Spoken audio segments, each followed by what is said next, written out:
So I went to a counseling appointment yesterday morning, and the night before there was a winter weather warning. And so they said that potentially the roads would be icy the next morning. So I wasn't sure how it was going to go, but the roads were actually fine. I got to the appointment just fine. As the counselor was welcoming me into the room, she said, "Oh, it wasn't as bad as they said it might be." And I just looked at her like, what are you talking about? And she said, the weather. I mean, the weather, it wasn't as bad as they said it might be. And I said, "Oh, I totally thought you were referring to 2025."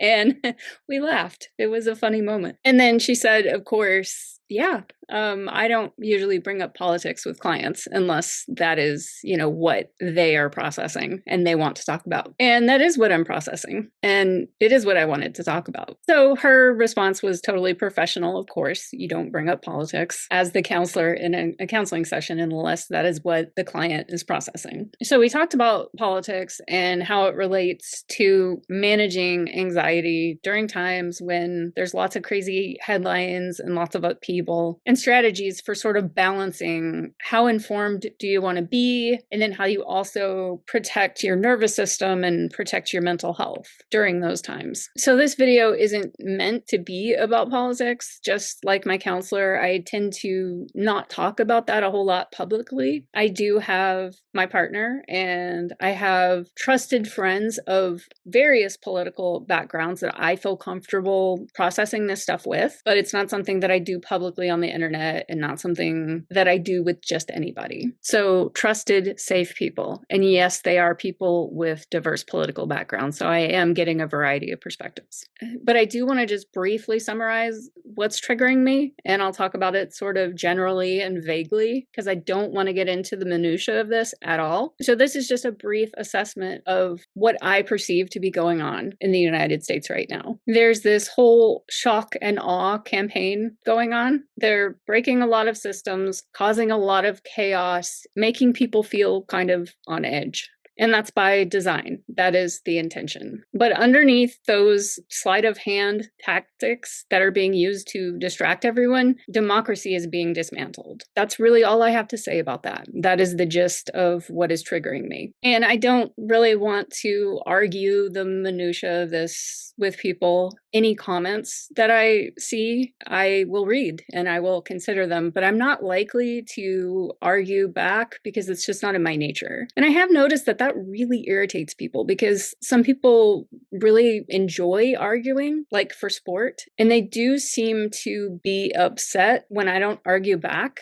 but it's just not in my nature. So I'm listening, I'm considering everything that everyone's saying, but if I don't make an argument back, it's just because it's not in my nature. And there are plenty of forums out there. There's plenty of outlets for that sort of discussion and people who enjoy arguing and debate. So what I really want to talk about is how do you find a balance when it comes to being informed but not getting overwhelmed, not getting triggered in a physiological way that makes you feel sick. And I usually do okay with this. For the most part, my partner and I will do like a daily debriefing. Once a day, we'll sort of talk about current events and what's going on in the world. And I really appreciate these discussions. I like being informed, but I also don't like to obsess about it. I don't like to read headlines every hour. Let's talk about it once a day. What happened today? What's going on in the world? I don't really like to obsess about the minute to minute changes. And I have other trusted people that I feel comfortable having these discussions with. Like I said, diverse backgrounds. So I want to be informed, don't want to bury my head in the sand, but I also feel like I need to protect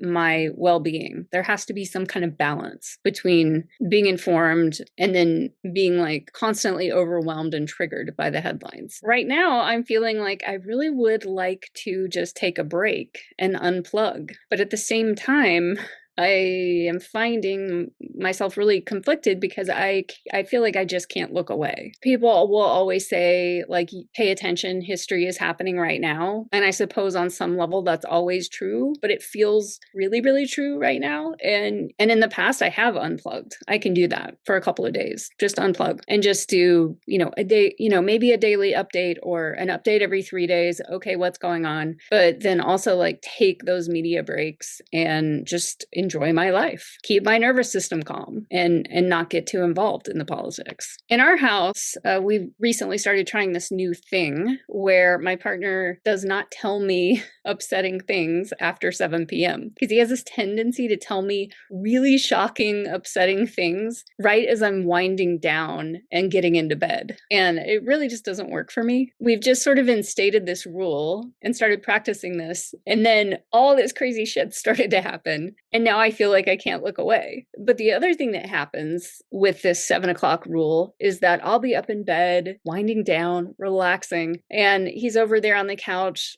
He's scrolling on his tablet and he'll make this exclamation like, oh God, oh no. And now I'm curious. Now I want to know what is shocking. What has shocked him? These little utterances that he has as he's, doing his consume at night. And he says, oh, don't worry about it. You don't want to know. I'll tell you in the morning. But now I have to know because now I'm curious. So it really doesn't work. If we don't both unplug, then it doesn't work because he's over there reacting to things. And for him, it doesn't get him so much on a physiological level the way that it gets me. It's more like interesting and exciting. Yes, it's shocking and he's horrified on some level. Some things are going in directions he doesn't want them to go in, but it's not like wrecking him on a physical level the way that it can for me. So I want to be informed, but at the same time, I am not a revolutionary. I am not a social justice warrior. It's just not my archetype. When we all have things to offer in this world and we all play different roles, some people make bread, and that's really important. Some people care for the sick, and then some people are revolutionaries, and that's really important. It's just not me. It's not my archetype. So I give massages. In fact, just in the last hour, I found out that one of my favorite clients passed away, and his wife reached out to me and just wanted me to know what happened, to know that he passed on peacefully after a long battle, and she would like to come in and see me. And that makes me feel better. That is something I can do. Giving a massage, that is my role, to heal other people, comfort them on some level, soothe their nervous system. And when you receive a massage, your oxytocin levels increase. And that's what I experience as I give a massage.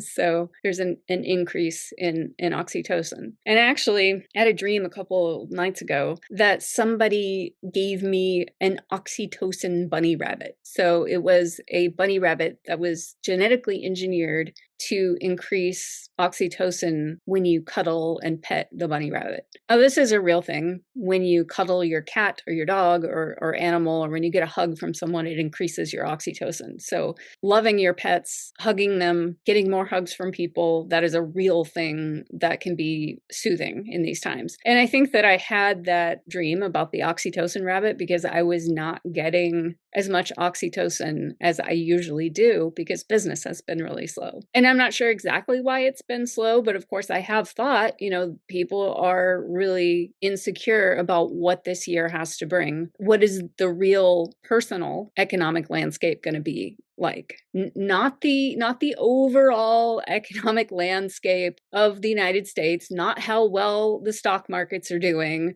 not how well the United States economy is doing, but on an individual level. The lower and middle income class, if there even is a middle class, how are they personally doing? And do they need to hold some of these funds back and maybe not get a massage or, do some of these other things? And in fact, Russ was reading Reddit today. There was a group of auto mechanics that were saying the same thing. They said, we don't understand what's going on. Nobody's coming in to get their cars fixed. Does this have something to do with politics or people being uncertain about 2025? And some wise ass guy in the comments, he said, "Congratulations, boys. You have repaired all the vehicles."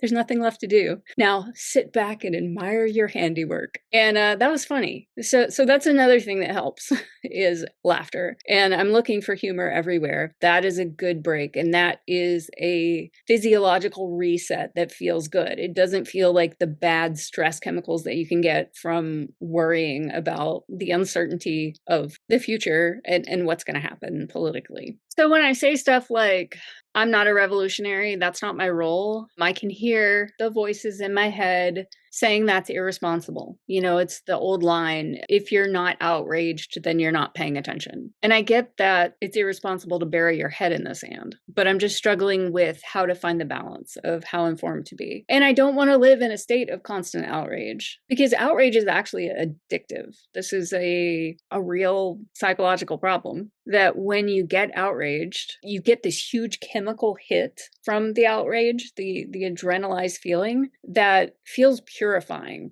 It feels like you're doing something. And it is addictive, even though it's a yucky chemical feeling. It's such a big chemical hit that it can be addictive. And it also carves a trench, you know, in your neural pathways. You go to outrage and it carves like a track in the snow. And then it's easier to go to outrage again. And you just keep going to outrage, keep going to outrage. It really does feel like you're doing something, but you're not. Outrage is not an action, it's a reaction. It's a reaction cerebrally and in your body. And you try to get it out by pointing the finger and blaming, but you're not really accomplishing anything. It's just not productive. And then I think about, I'm not built for revolution. I'm not very political, but I'm basically informed and I vote. But the thing is, nobody ever votes to end democracy or votes to not end democracy because the act of voting reinforces the concept of democracy. So that's not how it works. You just wake up one morning and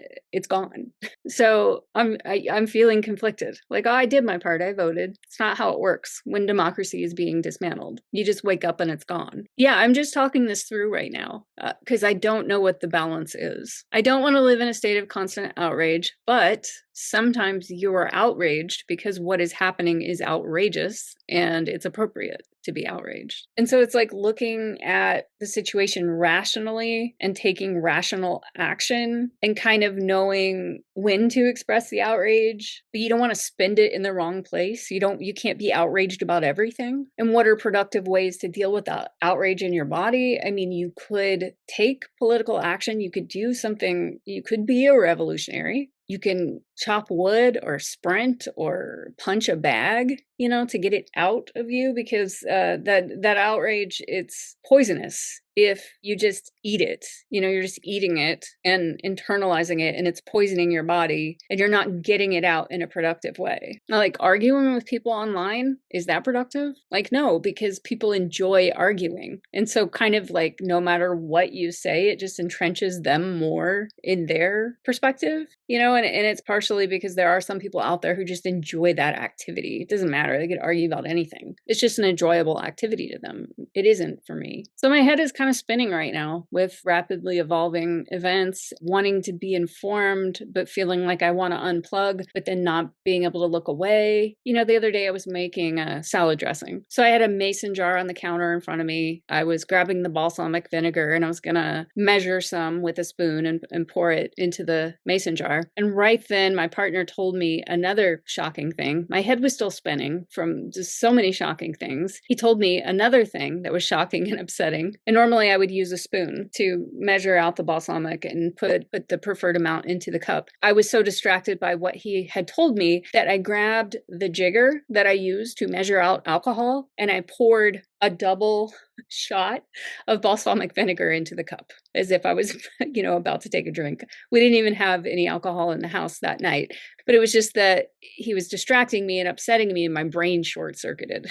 And there's been a lot of things like that happening. Normally, I'm pretty good at soothing my own nervous system. I have a pretty good command over my nervous system using relaxation techniques. And it works because I've practiced these techniques for so many years consistently that they're pretty reliable. If my nervous system is getting too overwhelmed, I can say, whoa, wait a minute, and lay down, focus, and get all that under control. But lately, it's been a lot harder. I know know that getting regular exercise and sunlight helps. The sunlight's a little bit unreliable in Oregon. It's like pouring down rain right now, but I take it when I can get it. If it's too rainy and icy, then I try to get some indoor exercise. Cardio makes me feel a lot better. I haven't danced in a long time, but I think that's a good idea. It's been a long time since I just put in my headphones and danced, but that's one I would like to try. Singing helps. So when you sing, you stimulate the vagus nerve. It calms you. It turns on the parasympathetic nervous system response, the rest and digest. And it can be really soothing. So I've been doing some of that. I could probably be doing more. As I'm reading some of these headlines, I noticed that it feels like a life or death situation. Like my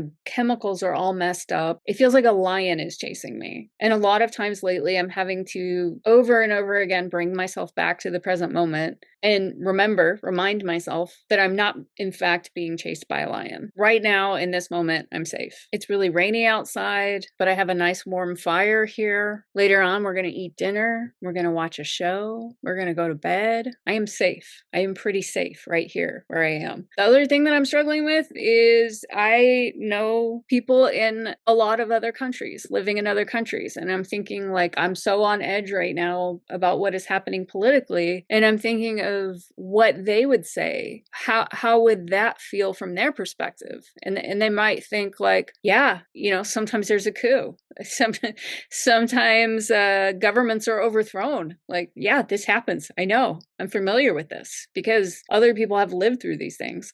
People are starving. People are living in war zones. Even for me to be like cozy and comfortable in my house, scrolling on my tablet, looking at the news, and just the fact that I could pass my time scrolling on a tablet, being outraged in the comfort of my own home, warm and safe and dry, is such a privilege. I'm so relatively privileged to the rest of the world. I feel this weird guilt about that. But on the other hand, just because a lot of people in the world are worse off doesn't mean we shouldn't be good stewards of what we have here and take care of it so that we can give and help from a place of abundance. It's all really confusing. So yeah, I guess I've talked this out with you all and I haven't really gotten anywhere. I mean, maybe I'm doing the best I can. Like those are some of my ideas about like how to balance and soothe myself and comfort myself. Humor, singing, dancing, giving massages,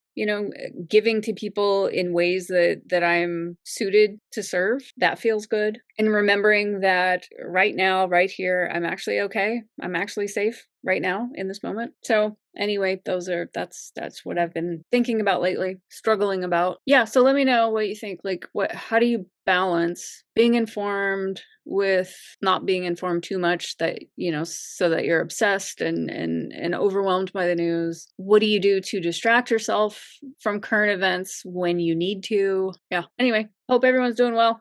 See you later.